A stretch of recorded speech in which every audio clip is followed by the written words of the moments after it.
nuevamente. Buenas tardes a todos. Buenas noches a los que ya oscureció por donde anden. Y la idea de esta reunión del día de hoy es hacer un repaso de las características, los puntos que tenemos que tener en cuenta para realizar mediciones eléctricas y ver dos equipos puntualmente también que vamos a estar lanzando al mercado durante el mes de marzo, que son equipos de campo para poder realizar las tareas profesionales que desarrollan en su tarea profesional. Así que, sin más preámbulo, vamos a arrancar con la presentación del día de hoy. Vamos a hacerla interactiva. Siéntanse libres de hacer comentarios, de consultar y vamos a tratar de brindarles una respuesta. Y si no lo sabemos, como siempre, les mandamos un mail y se lo contestamos sin lugar a duda. Bien. Voy a sacar la cámara por las dudas de que afecte un poco el ancho de banda y vamos a arrancar. Díganme si todos ven la presentación y si es así, Sí, sí arrancamos. se ve. Perfecto. Se ve Delphi va a perfecto. estar... Sí.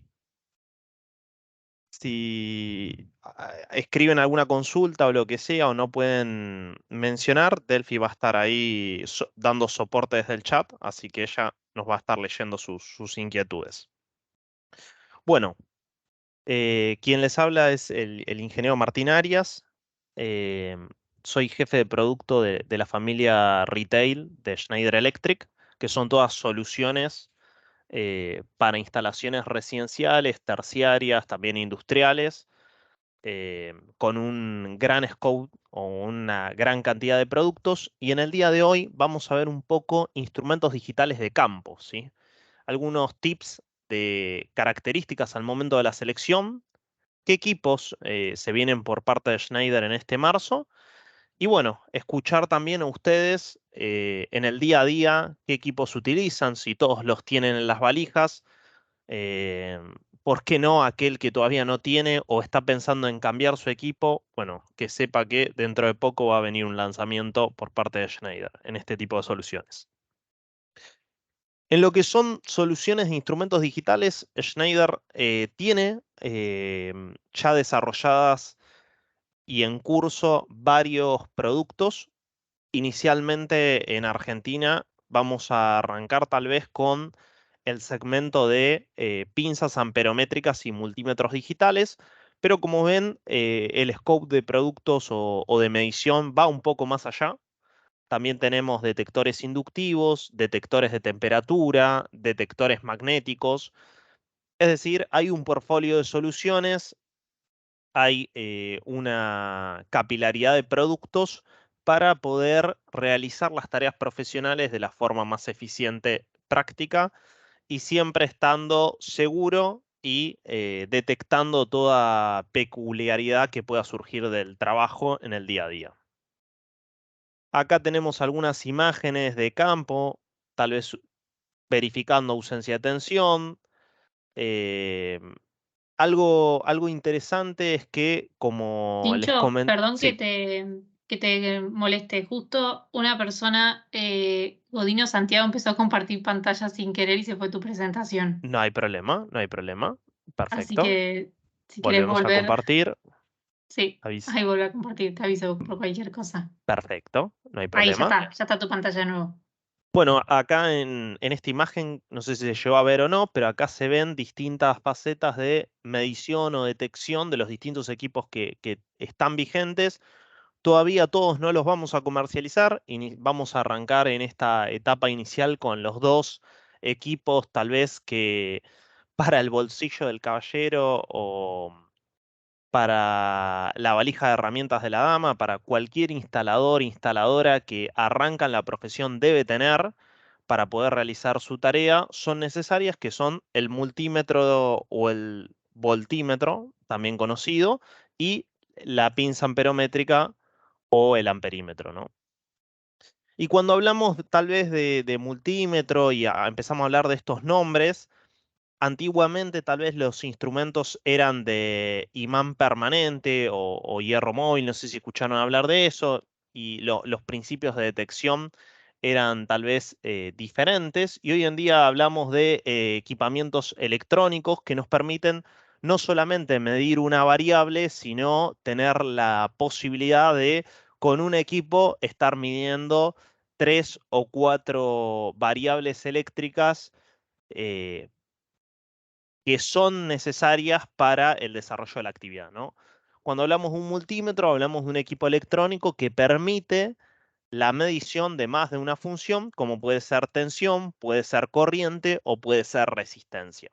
Acá tal vez tenemos un medidor o la imagen de contraste en donde teníamos equipos con escalas y donde uno tal vez eran equipos más, o se los veía como equipos más robustos, pero tal vez nos alcanzaban o nos permitían solamente una funcionabilidad, ¿no? Hoy en día, con los equipos digitales, tenemos o alcanzamos más de un tipo de medición. Algo importante en la selección de los multímetros, y no sé si se tiene en cuenta o no al momento de la selección del equipo, es el tema de la categoría de sobretensión, ¿sí? El que quiere profundizar, la IS 61010, en su capítulo 1, se explaya en el desarrollo de las categorías de sobretensión, cuáles son los límites, cuáles son los umbrales, cómo están clasificadas y demás, pero es bueno entender la importancia que trae aparejado em, utilizar una categoría de sobretensión pertinente a la tarea que voy a realizar.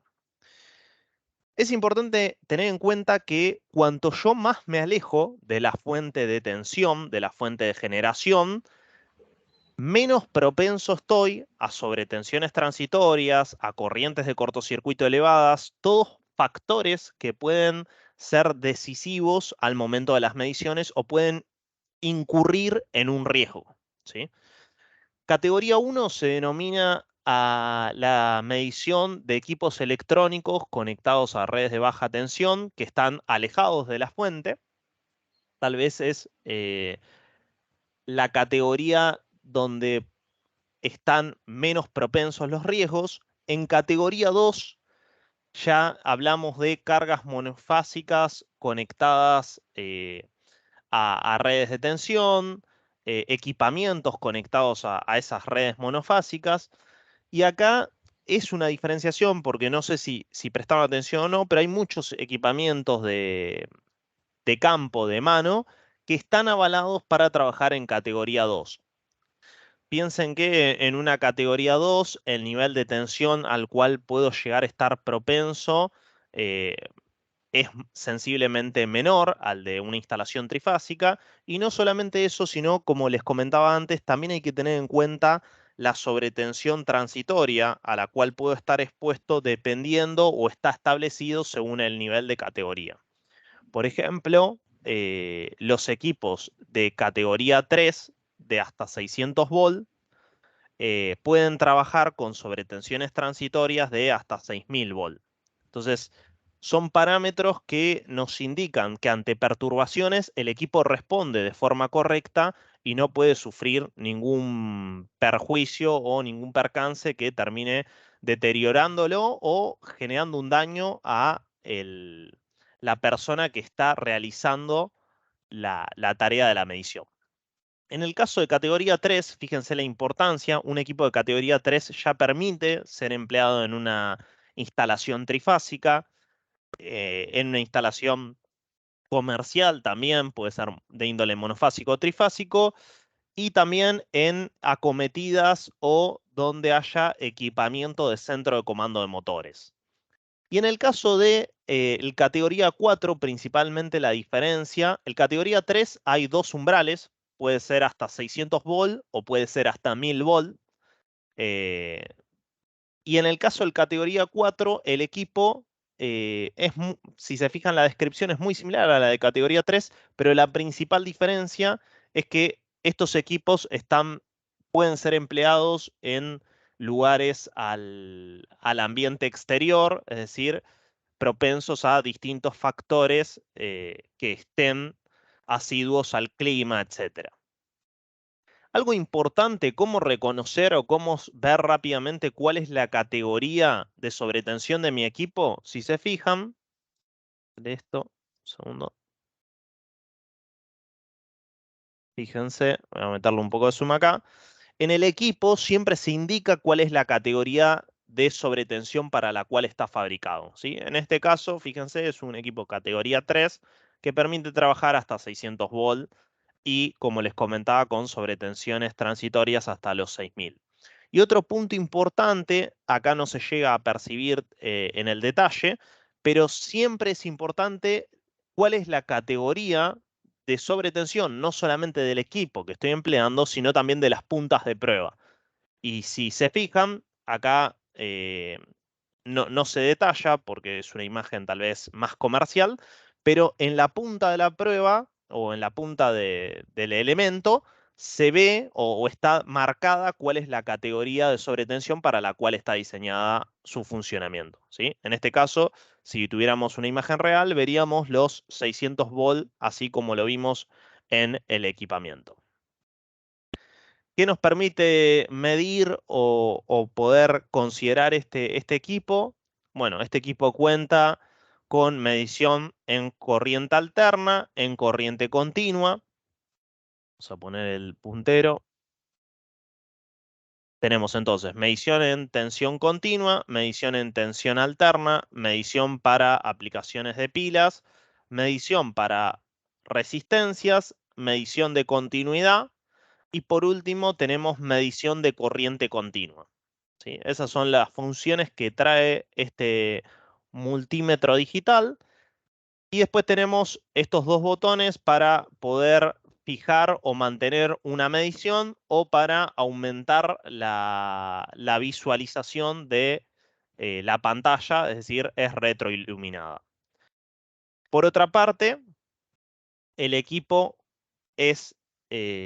cuenta con las siguientes características técnicas. Entre ellas tenemos la función de la pantalla retroiluminada, el umbral de medición de tensión en corriente continua que va desde los 0,2 volt hasta los 600 volt, tensiones en corriente alterna desde los 200 hasta los 600, en medición de corriente continua desde los 0,2 hasta los 200 miliamperes, ¿sí? De corriente continua. Y después tenemos mediciones de resistencia, mediciones de pilas o baterías en corriente continua. Como expresábamos la importancia de la categoría de sobretensión, este punto es importante, créanme, y es uno de los puntos tal vez donde uno dice, compré un instrumento y tal vez el precio, no sé, valió la mitad de otro instrumento que era clase 3. Bueno, seguramente ese equipo era clase 2 y es algo que tal vez uno no le prestó atención al momento de la adquisición del equipo, sino que solamente percibió cuáles eran las funciones que iba a utilizar del mismo y la pasó por alto. Y por otro lado, este equipo cuenta con un fusible de protección frente a alguna maniobra incorrecta para realizar una rápida desconexión del mismo. ¿Cómo viene el equipo? El equipo viene presentado como lo observan de la siguiente forma, en donde viene con un packaging en donde contiene las puntas de prueba y las pilas para que cuando ustedes salen del distribuidor o de donde adquirieron el producto, automáticamente, sin irse del distribuidor en sí, le ponen la batería, le ponen las puntas de prueba y lo prueban in situ, ¿no? No sé si les pasó, a mí me ha pasado alguna vez que uno se va, llega a la casa y dice, bueno, bienvenido sea que ya tengo el equipo de trabajo para realizar la tarea. Y cuando uno lo prueba en la casa hay algo que no funciona y a veces tiene la suerte de que vuelve, es un distribuidor de confianza, un distribuidor amigo y se lo toma y se lo cambia y a veces no, ¿no? Entonces, de esta forma evitamos todos esos percances, lo prueban, ni bien lo compran y a otra cosa maravilla y se van con el equipo funcionando. ¿Qué va a traer el equipo? El equipo va a contar con un manual de instrucciones en donde se va a detallar las funcionalidades, los rangos de medición y los detalles de características o funciones del equipo en sí. El manual, como pueden ver, va a estar en más de un idioma, además del español. Y en el caso de los instrumentos de medición de corriente o amperímetros digitales. Es importante mencionar, tal vez, cuando uno menciona una pinza amperométrica, la funcionalidad o cuál es la principal atracción que tiene este equipo y por qué uno siempre lo tiene in situ o en la valija de herramientas, es porque nos permite, cuando uno llega a una instalación, lo primero que hace tal vez es se acerca al tablero, verifica el mismo, verifica tal vez cómo está el conexionado, cómo está colocadas las protecciones, si son pertinentes o no a los cables, pero para ir verificando si las corrientes o la corriente total de la instalación es la apropiada o hay que realizar un cambio, o mismo cuando se quiere testear un factor de simultaneidad en una instalación, lo primero que uno hace, además de verificar obviamente los niveles de tensión en la instalación donde uno accede, es verificar cuál es el nivel de corriente que está circulando en esa instalación, ¿no?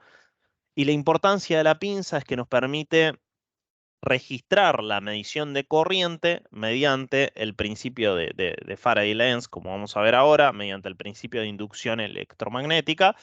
Y de esta forma podemos registrar cuál es el nivel de corriente que tenemos en esa instalación sin necesidad de intervenir en la instalación. Esa es la principal característica y por la cual hace que este equipo sea muy ameno y sea una herramienta cuasi vital, cuasi una extensión de nuestra mano, ¿no? ¿Cómo es el principio de detección a través de campo electromagnético? Bueno, a través del principio de Faraday-Lenz tenemos que cantidad de espiras por corriente nos va a permitir, haciendo esa cuenta, determinar cuál va a ser la corriente que está circulando en ese conductor. De esta forma podemos determinar cuál es la carga que tenemos en la instalación. Esto, a partir de este punto, ya podemos verificar o tener un orden de magnitud de la protección es apropiada, el cable está correctamente seleccionado, no, sí.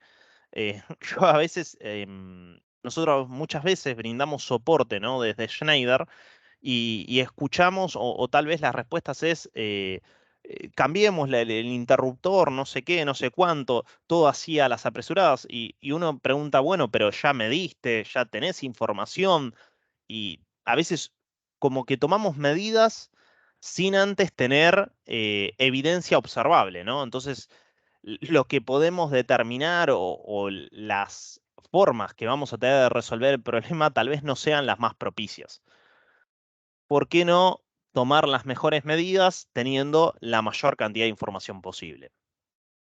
Y cuando hablamos Martín, de... Sí, perdón que te interrumpa, hay varias por favor, preguntas en el chat para que no vamos se a frenar acá vayan, entonces. así no se van acumulando y vamos contestando de a poco. Bueno. Te preguntan primero si lo venden por Mercado Libre o cómo y qué costos va a tener este producto. Bien, es muy buena la pregunta.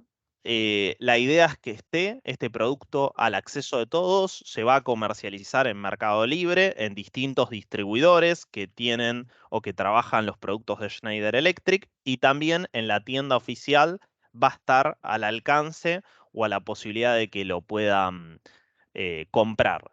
Este producto todavía no está el costo, tal vez, no puedo tirar un costo porque seguramente haya un markup o un agregado de valor por parte del distribuidor que lo comercialice, pero va a tener un valor para que se lleven cercano a los de mercado, y va a ser más cercano tal vez no a un instrumento de alta gama, como puede ser un Fluke, no sé si está bien o no decir una marca, pero sino a medidores o a equipamientos de una gama más media, ¿sí? Esta es una oferta media de la empresa. Genial. Después Fernando pregunta cómo o con qué aparato se miden los tiempos de disparo y sensibilidad de disyuntores y cómo es la medición tanto en tetrapolares o bipolares. Bueno, es una buena pregunta la que hace Fernando, excede a la capacitación de hoy, pero puedo mencionar que el equipo es un equipo especial que se llama pinza de impedancia de lazo de falla. Es un equipo que permite testear la función de los diferenciales, no solamente la sensibilidad de los mismos, sino los tiempos de disparo. Y la pregunta que realiza está tal vez más arrojada a cómo realizo la medición para cumplir con el protocolo de la resolución 900/15, en la que debo tal vez realizar distintas mediciones en distintos umbrales del diferencial para verificar su correcto funcionamiento. Por ejemplo, un diferencial no debe disparar cuando circula a través del mismo la mitad de la sensibilidad de corriente para la cual está diseñado. Es decir, si tenemos un interruptor diferencial cuya sensibilidad de disparo es de 30 mA, si yo tengo una sensibilidad de 15 mA, menor a 15 mA, no debiese disparar ya que no está cerca de su umbral.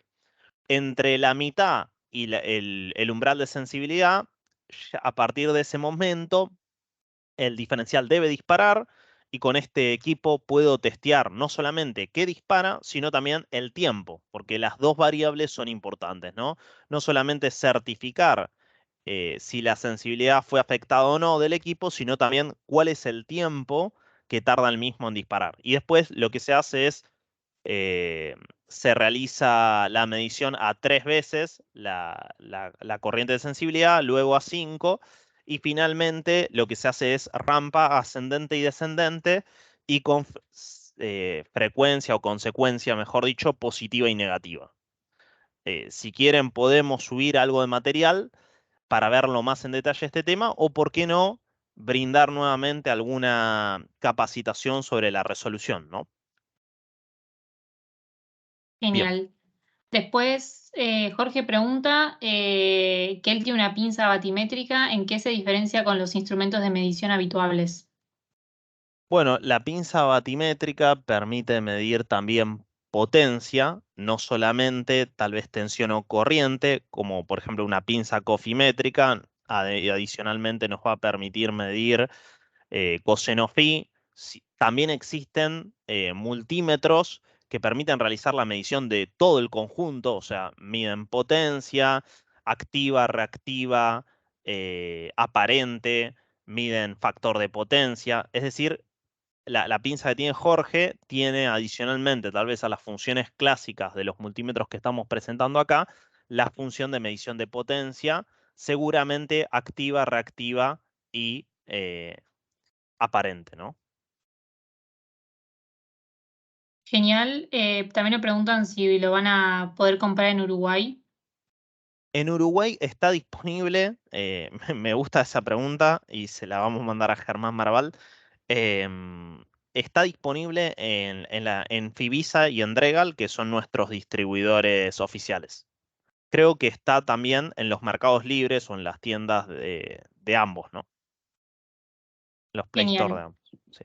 Y te preguntan también cuáles serían los parámetros de las mediciones tiempo y sensibilidad. Bueno, esa está relacionada a la anterior, por lo que estábamos hablando, y justamente los umbrales son estos, ¿no? Menos de la mitad de la sensibilidad para el caso del ensayo de los diferenciales, el umbral de 30 mA, 3 veces ese umbral, 5 veces ese umbral, o sea, 90, 150 en secuencia positiva y en secuencia negativa. Y los umbrales de tiempo tienen que ser menores a los 300 milisegundos. Y preguntan si en Paraguay tienen representante y La respuesta es correcta, hay representante. Quedamos en averiguarles si Tecnoeléctrica comercializa estas soluciones. La tomamos y podemos acercarle una respuesta. Si después vos tenés el contacto, le mandamos un mail a esta persona.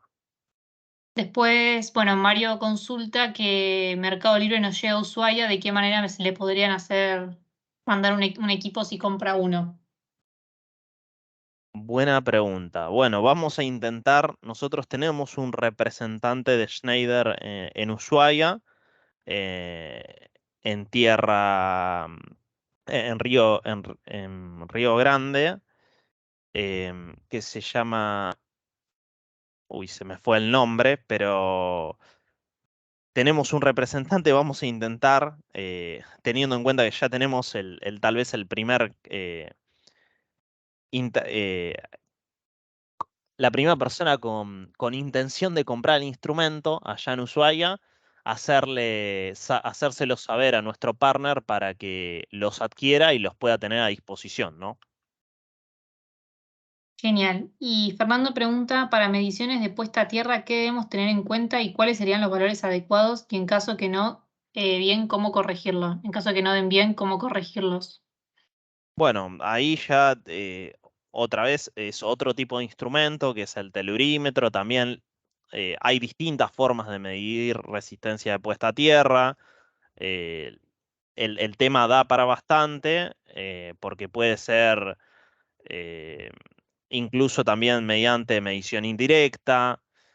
¿Cuál es el umbral que debiésemos tener? Bueno, depende también del sistema de puesta a tierra, ¿no? Porque si yo dijese por debajo de los 40 ohm, bueno, pero depende si es un sistema TT, un TNS. Es decir, hay muchas cuestiones de fondo, pero obviamente que si el valor que yo realizo la medición con el equipo pertinente da por fuera de los parámetros, una malla también tiene otros valores de puesta a tierra que deben ser registrados, deberá ser corregido. En el caso de una instalación residencial, bueno, tal vez haya o que agregar, supónganse que realizo la medición tal vez en un terreno donde es más rocoso, como puede ser hacia el norte del país. Deberé agregar tal vez una jabalina en paralelo y disminuir la resistencia que tengo, o tal vez agregar una planchuela de cobre. Bueno, o calcularé una solución que me permita llegar a ese valor, realizaré reiteradas veces la medición hasta llegar al valor objetivo, o tomaré las consideraciones para poner una solución que preste o llegue a ese valor que estoy tratando de obtener, ¿no? Perfecto. Y por último, Fernando pregunta, ¿en qué normas se encuentran los valores de medición y dónde se puede comprar? Valores de medición o de sobretensión. Lo que mencionamos recién de la categoría de sobretensión es la IS 61010, ¿sí? Ahora, valores de medición así generalista, en realidad hay que recurrir a distinta bibliografía. Por ejemplo, no sé, si uno va a la resolución 900, va a tener indicaciones para hacer ese procedimiento. Si uno va a la EA 90364, en su capítulo 6 orientado al mantenimiento de las instalaciones, bueno, va a tener mucha información en cuanto a los métodos de resolución de puesta a tierra, en cuanto a los métodos de ese tipo de variables, incluso también habla de la medición de la resistencia de aislación o el megado de los cables y va a tener información de ese estilo. Uno tendrá que concurrir a la bibliografía que más se acerque a lo que uno está viendo. A mi forma de ver, y si les interesa y quieren conocer más de tipo de tareas de mantenimiento, creo que el capítulo 6 de la EA es más que interesante, ¿no? Después tienen todos los capítulos del 1 al 7, obviamente, con un montón más de contenido. Sí. Genial. Bueno, por ahora ninguna otra más pregunta. Preguntaron si lo íbamos a estar subiendo. Yo les voy a estar mandando la grabación por mail y la presentación para que lo puedan ver cuando necesiten. Así que bueno, si querés seguir avanzando, Tincho, y si hay otra consulta, si junto a varias consultas te voy frenando. Bueno, perfecto. Genial. En este caso, otra de las características que hay que considerar, o algunos tips en cuanto a la selección de la pinza, va a ser el primero, como hicimos el hincapié antes, en la categoría sobre tensión. Créanme que hay muchas fallas o muchos operarios que salen afectados por el uso indebido de las puntas de prueba o puntas de prueba que no eran empleables para ese nivel de categoría de tensión, o también fallas debido a sobretensiones transitorias por utilizar el equipo en lugares donde no estaba preparado para ese tipo de instalaciones. Después, otra de las características va a ser determinar cuál va a ser la corriente que voy a emplear o voy a tener por objetivo en la medición. También la mordaza de la pinza es un parámetro que tal vez pasa desapercibido, pero la mordaza ya nos indica cuál va a ser el grosor máximo del cable que voy a poder registrar la medición. Por ejemplo, en este caso, hasta cables de 25 milímetros cuadrados, por ejemplo. Después tenemos el tema de la resolución. Estos son equipamientos o instrumentos con resolución de 3 dígitos y medio. ¿Qué quiere decir eso? Bueno, ¿cuál va a ser el valor que voy a poder leer en el instrumento? Un equipo de 3 dígitos y medio lo que nos permite es medir hasta 3 números con su variable máxima, es decir, del 0 al 9. Es decir, que yo podría medir, por ejemplo, eh, como valor máximo con el instrumento el valor 1999. ¿Sí? No podría pasarme al 2000. Ese sería el valor máximo. No obstante, Buenísimo. ese valor quedaría por fuera de las mediciones que permite el instrumento, pero para poner un ejemplo, y si lo ponemos tal vez con valores con decimales, etcétera, yo podría tal vez tener una medición que sea con 2 dígitos de precisión, por ejemplo, 19,99, por poner un ejemplo. Después tenemos la magnitud de la corriente. Esto, obviamente, siempre el consejo a medir cuando se registran mediciones es tratar de llevar el instrumento a, a lo más cercano a fondo de escala. A fondo de escala no, porque la medición se va y estoy afectando el instrumento, pero sí lo más próximo a ella. Es decir, que si yo estoy midiendo en un valor de 18 amperes, lo ideal es utilizarlo en la configuración de, por ejemplo, depende del rango que tenga el instrumento, pero en este caso en el rango primario de 2 a 20 amperes y no pasarme en el de 200 a 600, ya que voy a tener una diferenciación en su valor y no va a ser tan, eh, no voy a tener tantos dígitos de resolución en su medición. Las características del mismo son las que vemos acá, en donde tenemos una resolución de 3 dígitos y medio, funciona con tensión continua, con tensión alterna, con corriente alterna, únicamente la pinza es importante.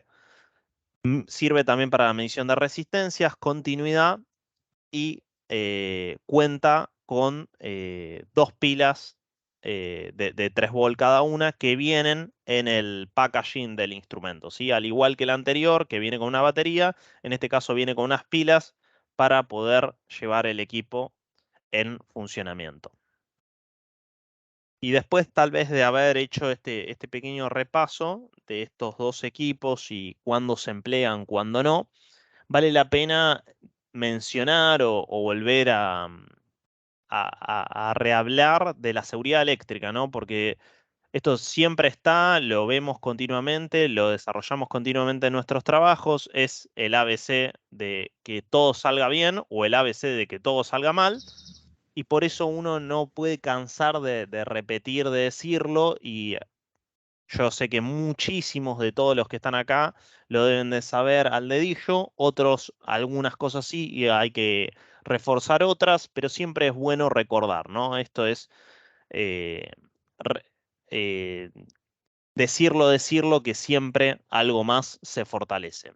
Entonces, cuando hablamos de los trabajos sin tensión, porque hay que hacer la diferenciación, la reglamentación nos permite trabajar con tensión, cumpliendo con otros elementos de seguridad, con otras condiciones propiamente en la ejecución de la maniobra y trabajos sin tensión, ¿no? Cuando hablamos de trabajos sin tensión, el eje temático o la forma fundamental de operar y desarrollar ese tipo de acción es mediante el uso de las 5 reglas de oro. ¿Y estas 5 reglas de oro en qué consisten? Bueno, en primer lugar, llegamos a una instalación, cualquiera sea el tipo, sea residencial, sea comercial, sea monofásica, sea trifásica, etcétera, y desenergizamos el circuito, por lo menos en el que vamos a trabajar, y si vamos a trabajar en toda la instalación, bueno, el interruptor principal de esa instalación. De ahí también que debe haber, ¿no? un corte, un único corte para toda la instalación, que a veces uno va a instalaciones, me imagino que les habrá pasado, y cree que se corta la tensión, pero de golpe se puede llevar un susto, ¿no? Porque había otro interruptor que alimentaba cargas o estaba dividido, o bueno, cosas extrañas que no deben ocurrir, pero que todos sabemos que en la práctica pueden pasar, ¿no? Entonces, primero desconecto el interruptor principal, luego enclavo o pongo un candado o bloqueo al equipamiento de maniobra o el tablero, ¿sí? Para evitar cualquier problema a futuro. Y de ahí la importancia de verificar, ¿no? Antes de realizar la maniobra, antes de trabajar sobre la carga, sobre la modificación tal vez de un circuito, sobre el agregado de una línea de alimentación, sobre eh, la precaución en un motor o la conexión de un motor, etcétera, verificar que en esa parte de la instalación certificadamente no haya ningún tipo de nivel de tensión. Entonces, ahí la importancia providencial de utilizar, ya sea un voltímetro, un multímetro, una pinza amperométrica, etcétera, cualquier elemento que nos permita verificar la ausencia total de tensión. ¿Por qué no antes de desconectar, verificar cuál es el nivel de corriente que tengo en esa instalación, en una carga tal vez normal, también para llevarse una idea de cuál es el consumo que tiene ese usuario? Luego tenemos la parte de la colocación de puesta a tierra y cortocircuito, tal vez en instalaciones monofásicas o trifásicas esto no se realiza tanto, sino que es una maniobra más cuando se realiza en media tensión o en alta tensión, pero consiste en justamente cortocircuitar las fases, unirlas y colocarlas a tierra. Obviamente, cuando vuelvo a reenergizar la instalación, debo desconectar eso. Y por último, y no menos importante, señalizar o poner un cartel o indicar cuál va a ser el área de trabajo. Y fíjense que si yo les pregunto tal vez cuál es el orden está dado. Si yo les pregunto cómo se realizaría, bueno, terminé mi trabajo, ¿cómo procedo ahora a volver a ejecutar las 5 reglas de oro para poner en funcionamiento el servicio? Bueno, es inversamente al revés, ¿no? Arranco desarmando o deseñalizando la zona, saco el cortocircuito que había puesto a tierra, vuelvo a verificar la ausencia de tensión, desenclavo el candado del tablero y vuelvo a energizarlo. Y si les pregunto cuál es más importante de cualquiera de cuál de las reglas es más importante frente a la otra, la respuesta es que no existe, ¿no? Porque todas son complementarias y sin una, la otra carece de valor o no tiene ¿Tienes? el resultado completo, ¿no? ¿Pasa? Entonces, de ahí la importancia de emplearlas todas para poder sacar el máximo provecho frente a las operaciones diarias. Bueno, no sé, Delphi, si hay alguna consulta más.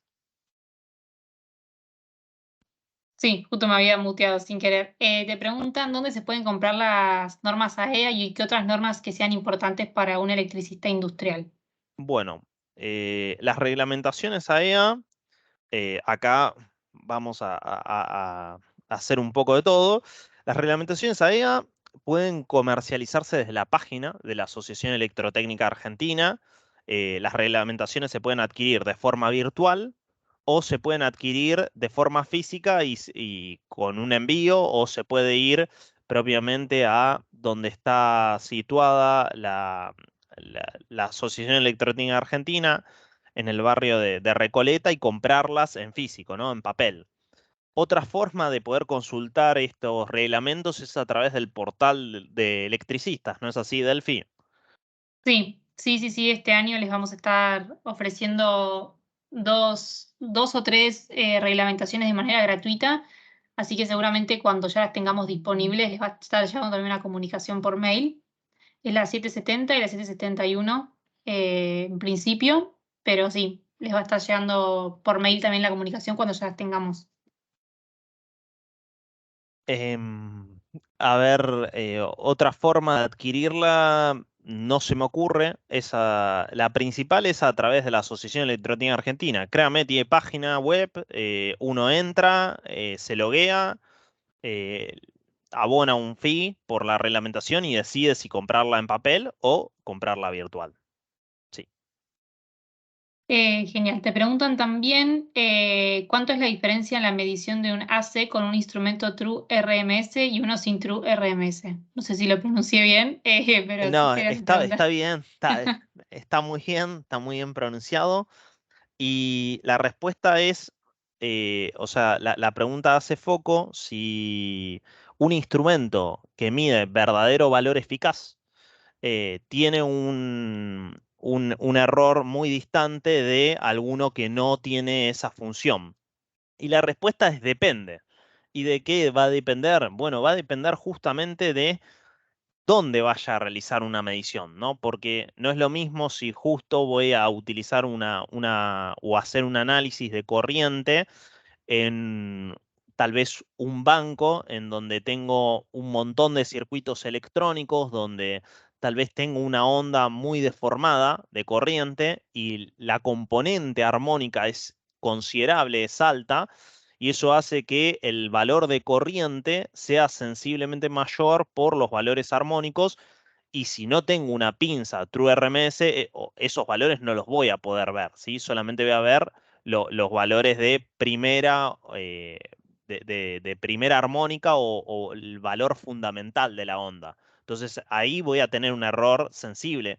Pero si estamos hablando tal vez de instalaciones en donde carecen de electrónica o donde no hay un montón de variadores de velocidad, sino tal vez es una medición donde hay cargas lineales, no alineales, justamente no de electrónica de potencia, el error no va a ser muy grave, ¿sí? No va a ser sensible. Es más, los invito a realizar una prueba realizando en una instalación trifásica comercial o en una instalación residencial o mismo en tal vez un TGBT de un tablero de servicios comunes en una instalación residencial y van a notar que entre usar una pinza True RMS y no True RMS no van a notar una diferencia abismal, ¿sí? No, va a ser muy escasa la diferencia. Pero sí, si van a un lugar donde hay preponderantemente cargas alineales, ¿no? No estaría siendo el instrumento apropiado, sí. Genial. Bueno, por ahora esa fue la última pregunta. Estaban preguntando si se va a estar mandando todo esto, si les voy a estar mandando todas las diapositivas con la grabación por mail. De eso quédense tranquilos. Y preguntan si vamos a dar alguna charla de mantenimiento de tableros eléctricos industriales. Lo tomamos y las podemos dar también. Todo lo que ustedes necesiten también podemos generar alguna charla que vaya siendo de interés. Eso no hay problema también. Si tienen más Bienvenidos. dudas para Martín, pueden ir consultando en el chat y se las voy leyendo. Los invitamos también a que nos comenten, aprovechar estos minutos, qué instrumentos tienen en la valija de herramientas, a- de qué fabricante generalmente suelen adquirir, si los tienen, si les falta alguno de estos que mencionamos, un multímetro digital, una pinza amperométrica. Si tienen más de uno, si los recambian cada un determinado tiempo, los invitamos también a que nos hagan comentarios de ese estilo, ¿no? Para conocer cómo conforman esa valija de herramientas que los sustenta o que los acompaña en su actividad diaria, ¿no? ¿Alguno se Te pregun- anima, Delphi? sí, ¿Querés te que te ponen también haga, primero querés- que... Ay, perdón. te Sí, sí, a puedo ver, hable hacer una tranquilo. pregunta Hola más? Martín. Bueno. Mi nombre es Fernando, yo me dedico a las instalaciones eléctricas y tengo todos esos instrumentos que vos estás mostrando. Y últimamente sí, tengo muchos años, así que tengo como 6 pinzas de estas amperométricas. Y la última que compré, que es la que más le utilidad le doy, aparte de tener de ser True RMS y todo eso, mide corriente continua. Hoy con el tema de la tecnología LED, se usa muchísimo la medición de corriente continua para todo lo que es las tiras, las fuentes, las luminarias. Así que conseguí una que mide corriente continua sin tener que interrumpir el circuito, como con un multímetro, Mira. abrazando el cable. Y la verdad que ese tipo de instrumentos es muy útil, sobre todo con todo este tema de la tecnología LED. El resto, tengo la mayoría de las cosas que mostrás y creo que la mayoría de los colegas que conozco también los tienen. Esos medidores de inducción, hay uno que se llama Volstick, que era suizo, creo, de una excelente calidad. No sé cómo será el de ustedes, me imagino que si es de Schneider debe ser de primera. No te salamereo, sino soy muy fanático de tu marca, considero que tienen muy buenos productos, pero eso de tener una pinza que mida corriente continua con la tecnología LED creo que es muy útil. Mira. Eso nomás. Gracias por la información y por compartirlo. Y es entendible el uso que le das en las aplicaciones y la importancia del mismo, ¿no? 28,01 pesos. El monto disponible para adelante. Ahí no sé si además quiere comentar algo, sino a ver, ahí están comentando un poco lo que tienen en el chat. Algunos dicen que pinza amperométrica necesitan, que creen que hoy en día que su relación precio-calidad, que la mejor es la Unit, ¿puede ser la marca? Bueno, está muy bien, me gusta la información. Nosotros seguramente posicionemos, alguno me hizo una pregunta al comienzo, por eso no la contesté tal vez de la forma más clara, pero seguramente nos posicionemos cerca de ese proveedor, de Unit. Sí, Unit es el proveedor, pero por eso queremos escucharlos, ¿sí? Esos productos Unit, la pinza que yo te nombré es de esa marca y tiene un buen abanico de pinzas y no están en un precio muy alto. Correcto, correcto. Tienen buenas prestaciones y estamos hablando de un producto que no tiene un valor sideral, ¿no? Es accesible, es bastante accesible. Exactamente. Yo, Martín, estoy en busca también de una pinza, un guatímetro, una pinza cofimétrica, y estoy viendo qué puedo comprar, porque bueno, casi siempre me manejo con Fluke o con Amprove. La mayoría de las herramientas que tengo son Amprove. Y estoy viendo qué pinza de Amprove o algo que me ofrezcan de esa calidad puedo conseguir en cofimétrica y que me mide también potencia activa, reactiva y aparente, o sea que es una pinza watimétrica y cofimétrica. Bien.